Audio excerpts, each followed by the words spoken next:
في الاتحاد السكندري بثلاث نقاط، حوار على بعد 11 متر، داخل وائل وبيحط جول جول جول جول.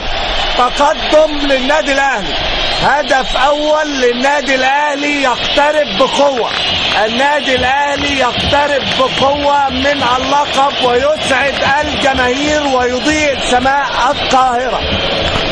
وائل جمعه صخره الدفاع للنادي الاهلي بيضع الهدف الاول بعد تنفيذ امثل لركله الجزاء، بيحطها على يمين محمد العب في ملعب الكليه الحربيه، بينقطع من المصدر من عربيه الاذاعه الخارجيه.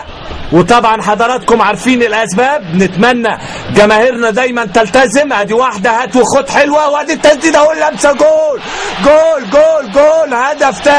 هدف تاني محمد بركات، محمد بركات نجم الحركات، محمد بركات نجم الحركات بيضع السطر الاخير والفول ستوب في القصه الاخيره والهابي اند للقب 36. والمارد الاحمر ياتي من بعيد، المارد الاحمر ياتي من بعيد وهو على بعد خطوه واحده من خط النهايه، ياخد بالاحضان وبالورود وبالهتاف بعد كوره هات وخد بيتقدم بيها محمد بركات، ويدوب لمسه من محمد ناجي جده، عدت راحت خبطت في القائم الايمن، ويتقدم المارد الاحمر بهدفين مقابل لا شيء.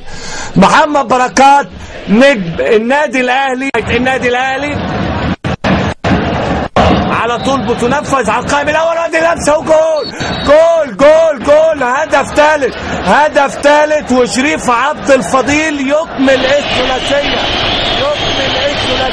شريف عبد الفضيل. وكأن النهارده يوم مدافع النادي الاهلي، بدأها وائل ثم اكمل بركات، واللقطه الثالثه براسيه من شريف عبد الفضيل يكمل الثلاثيه ويزيد النادي الاهلي تقدمه في هذا اللقاء، وتصبح النتيجه 3-3. سينما وسيرك وحفله اهداف بيقدمها النادي الاهلي في لقاء المقاولون العرب، وثلاث لعيبه نازله مكسله.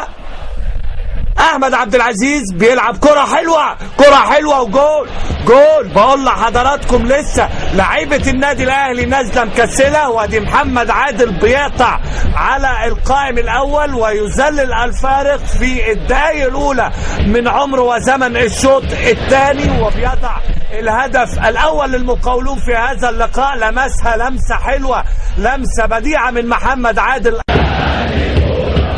حسام غالي ايضا بيلعب اللقاء رقم 24.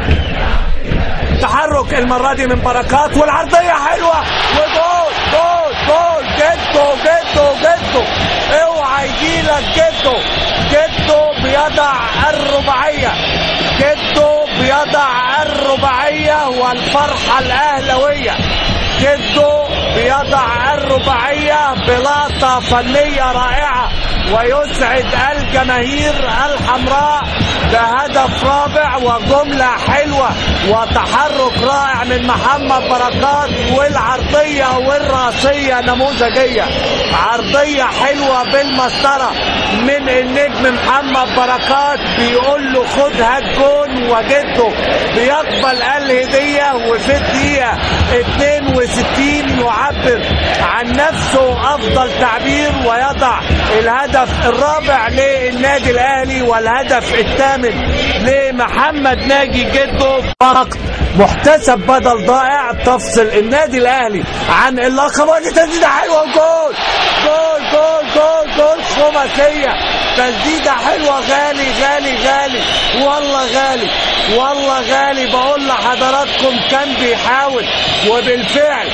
بيثبت ان الكبير كبير، وبيضع الهدف الخامس حسام غالي في الدقيقة الأولى من الوقت المحتسب بدل الضائع، ويحقق تقدم كبير وانتصار كبير على الذئاب في يوم الحسم، يوم التتويج. حسام غالي بتسديدة يفشل فيها محمد العقباوي يزيد تقدم النادي الاهلي ويحقق نتيجة كبيرة لا كانت لا على البال ولا على الخاطر، وحسام غالي بيضيف الهدف